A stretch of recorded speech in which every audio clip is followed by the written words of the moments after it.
Assalamualaikum warahmatullahi wabarakatuh. Alhamdulillahirrabbilalamin. Wabihi nasta'in. Wa ala umuri dunya waddin. Wassalatu wassalamu ala asrofil anbiya wal mursalin. Wa ala alihi wa sahbihi ajmain. Amma ba'du. Saya di sini Giela Venia sebagai moderator dari kelompok 4 akan membawakan materi pendidikan sebagai ilmu dan seni.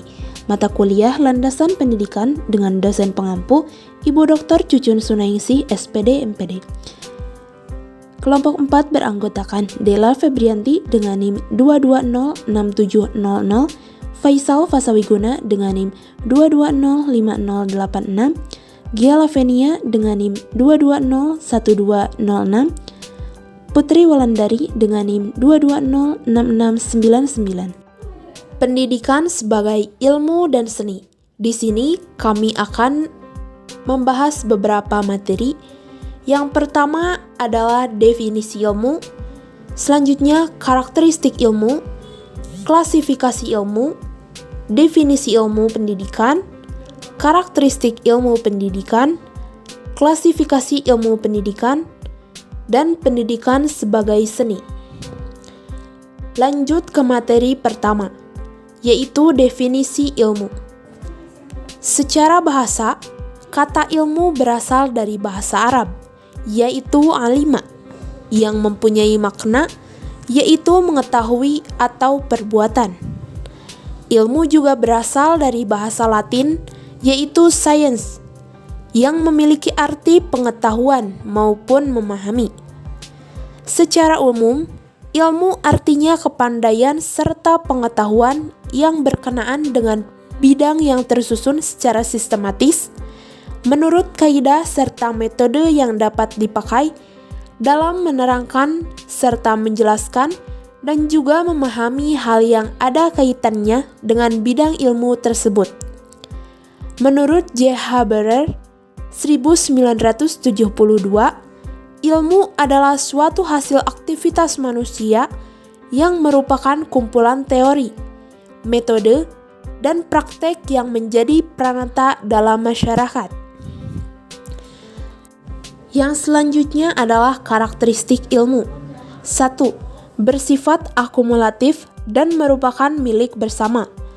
Ilmu dapat digunakan untuk penelitian dan penemuan hal-hal baru.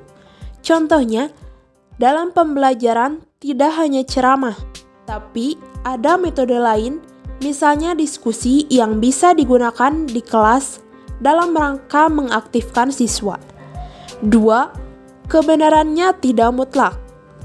Artinya, kekeliruan atau kesalahan terjadi bukan karena metode, melainkan terletak pada manusia yang kurang tepat dalam penggunaan metode tersebut. 3. Bersifat objektif. Artinya, cara penggunaan metode dalam menemukan atau meneliti sesuatu harus didasarkan pada metode yang bersifat ilmiah, tidak tergantung pada pemahaman secara pribadi. Materi selanjutnya akan dibawakan oleh teman saya yang bernama Dela Febrianti. Kepadanya, saya persilahkan. Klasifikasi ilmu. Yang pertama, natural science, yaitu ilmu pengetahuan alam. Yang kedua, human science, yaitu ilmu manusia. Yang ketiga, social science, yaitu ilmu sosial. Yang keempat, behavioral science, yaitu ilmu perilaku. Dan yang terakhir, formal science, yaitu ilmu formal. Isi ilmu pendidikan. Ilmu pendidikan adalah sistem pengetahuan tentang fenomena pendidikan yang dihasilkan melalui riset dengan menggunakan metode ilmiah.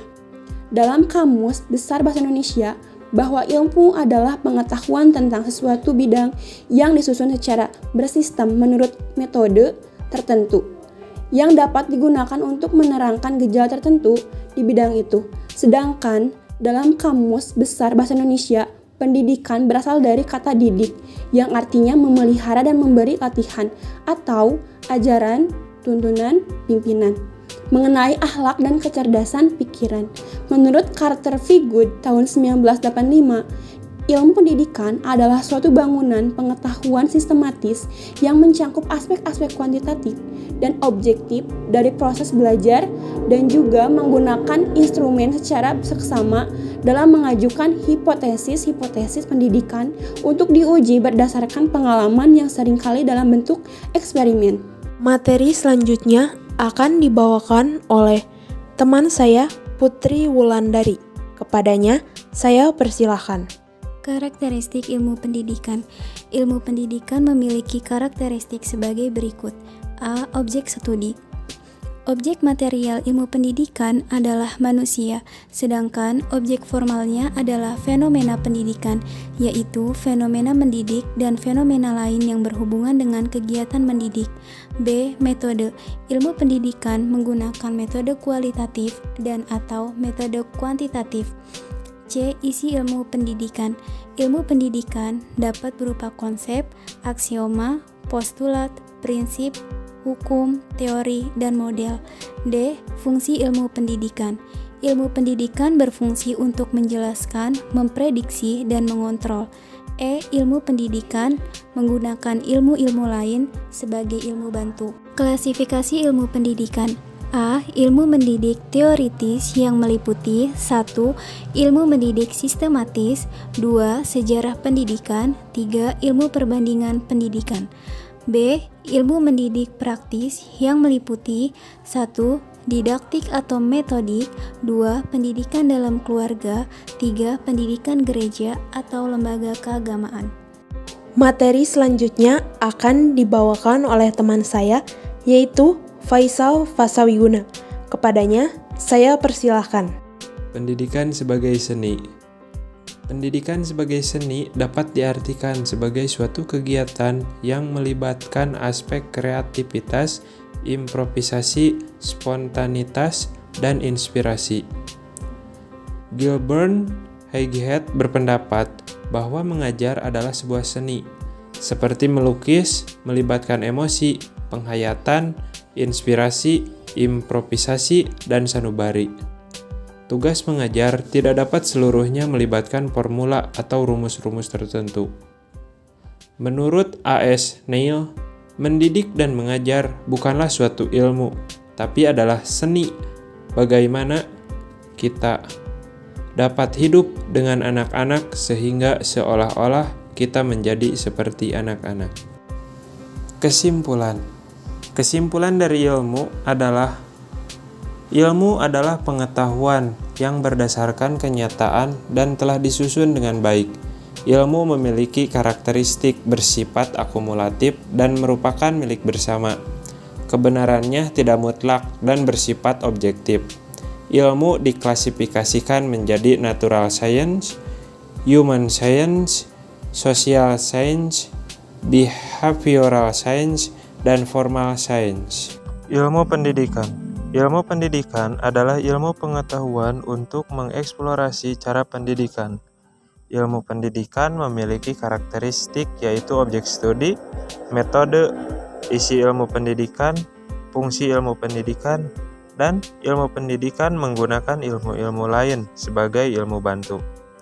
Ilmu pendidikan memiliki klasifikasi yaitu ilmu mendidik, teoritis, dan ilmu mendidik praktis.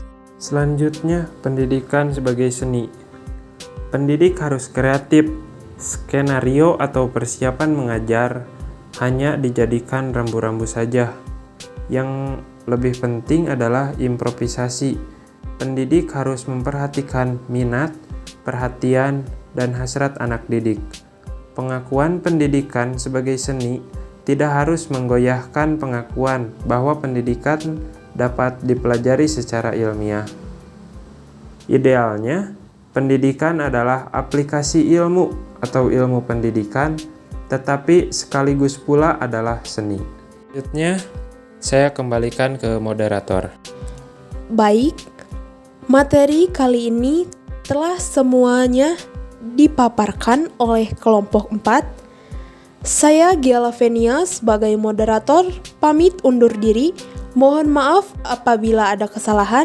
Wabillahi taufiq wal hidayah. Wassalamualaikum warahmatullahi wabarakatuh.